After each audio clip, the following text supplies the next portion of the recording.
안녕하세요. 저는 시대의 온라인 교회 성도 김지연입니다. 감사의 씨앗을 심으시는 분들과 저의 작은 삶의 이야기를 나누게 되어 기쁘고 감사합니다. 저는 36년 전에 미국으로 이민을 왔습니다. 다들 그렇듯 낯선 땅에서 살아간다는 것은 쉬운 일은 아니었습니다.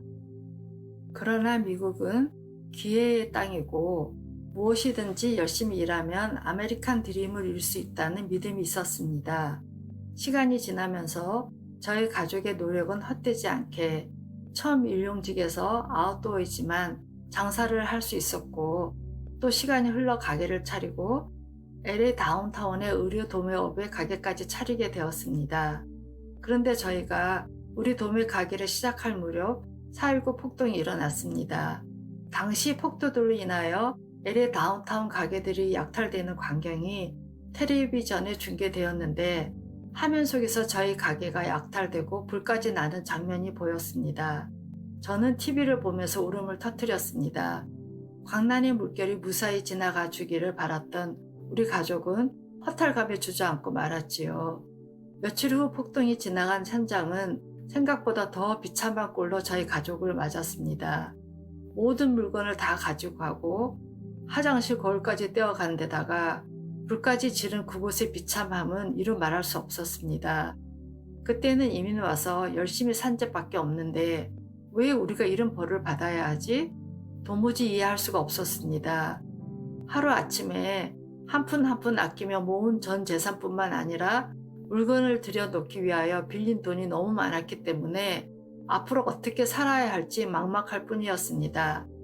빚이 많아 파산을 해야 한다는 CP의 조언을 들을 때는 잠을 이룰 수 없을 정도였지요. 무엇보다 저희 가족의 신용을 보고 돈을 빌려준 사람들의 얼굴이 떠올라 그렇게 무너져 살 수가 없었습니다. 그래서 하나님께 매일 부르짖었습니다. 주님, 저희 가족을 믿고 돈을 빌려준 사람들 어떻게 해요?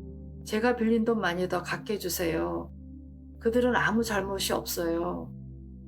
그 이후 고군분투하며 하루하루를 버텨내며 살아가는 동안 의무적으로 새벽이면 말씀 묵상을 잡고 있었는데, 어느 날 시편 50편 23절 감사로 제사를 드리는 자가 나를 영화롭게 하나니 라는 말씀을 묵상하게 되었습니다. 감사라는 단어와 영화롭게라는 단어가 제 가슴에 꽂히기 시작하였습니다. 어려운 시기를 겪으면서 내 안의 감사가 멀리 떠나버렸다는 느낌이 들었습니다. 어쩌면 나는 이런 시련 가운데에서도 하나님에 대한 원망을 하지 않았다고 생각하였는데 그게 아니었습니다. 감사를 잃어버린 제 삶을 되돌아보게 되는 말씀이었습니다.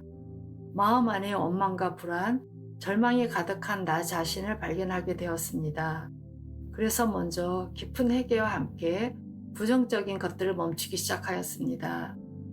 뒤돌아보니 폭동 속에서 가족이 무사하고 건강하고 무엇보다 젊어서 하는 고생은 사소도 한다고 하는데 이 시련은 크나큰 재산이 될 거라는 확신이 들면서 하나님께 감사의 고백을 하기 시작하였습니다.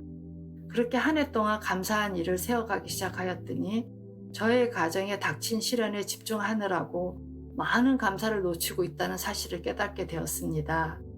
그동안 나는 하나님을 영화롭게 하는 예배자의 삶을 살고 있지 않았고 미국 땅에서 성공하기 위하여 몸부림치며 살고 있다는 사실을 알게 되었지요.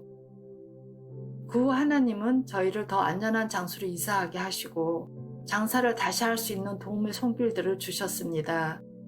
그렇게 시간이 흐르고 다시 밑바닥부터 시작한 가게는 몇 년 고생 뒤에 자리를 잡고 그 많았던 빚도 갚을 수 있었고 경제적인 여유가 생겼습니다.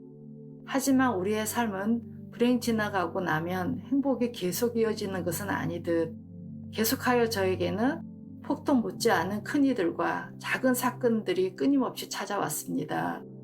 어려움과 마음의 상처로 인하여 평화를 찾는 일이 힘들어질 때 하나님께 한 해를 지나면서 감사를 드렸던 일을 다시 생각하며 감사할 일을 쓰기 시작하였습니다. 하루에 3개에서 5개 정도 감사를 찾아 쓰는데 어떤 날은 사랑의 고백을 수필로 써 내려갈 정도로 하나님의 역사하심을 감사드리게 되고 또 어떤 날은 삶의 피곤함으로 인하여 아무것도 쓸 거 없이 노트 앞에서 눈물로 기도를 드리며 그래도 오늘 하루 살아서 이 감사의 일장 앞에 앉게 해주신 주님께 감사하다는 한 줄을 글을 쓰게 됩니다. 꽤 오랫동안 써온 감사의 일기는 지금도 어려운 순간을 만날 때마다 주님의 신실하심, 자비, 은혜와 사랑을 느끼게 해주고 있습니다. 그런 가운데 시드교회에 와서 DNA 코스 교육을 받으며 제2의 인생의 목적이 생겼습니다.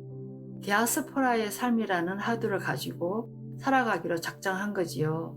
하나님의 성품을 찬양하며 저는 세상 속에서 감사로 예배를 드리며 하나님께 드리는 감사가 얼마나 하나님을 영화롭게 하는지 주변 사람들에게 복음을 전하며 감사의 삶을 살아가려고 하고 있습니다.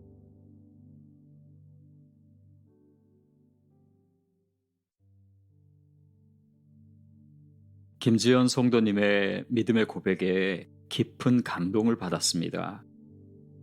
오늘의 아름답고 성숙한 믿음이 치열하고 힘든 영적 전쟁과 씨름의 과정을 통해 얻어졌던 것이군요. 도무지 내 잘못의 결과라 생각할 수 없는 불행의 상황.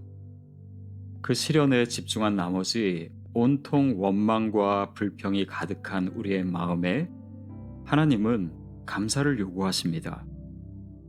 그것은 단지 억지 웃음을 짓거나 현실을 외면하라는 것이 아니라 우리를 축복하시기 위한 영적 준비를 말씀하시는 것이 아닐까 생각해 봅니다. 혹 오늘 내 삶에 닥친 고난으로 인해 마음이 무너지고 한숨과 절망에 사로잡혀 있는 분이 계시다면 이 상황 속에서 감사라는 영적 무기를 장착하시길 권면합니다. 사탄은 감사하는 자를 결코 이기지 못합니다. 그 감사라는 믿음의 고백을 통해 하나님은 우리를 회복하실 것이고 복된 자리로 우리를 인도하실 것입니다. 이 시간 우리가 잃어버렸던 감사를 회복하게 해달라고, 그리고 지금 이 상황 속에서 더 깊은 감사의 제목들을 찾아낼 수 있도록 주님께 기도하며 또한 감사하며 나아가도록 하겠습니다.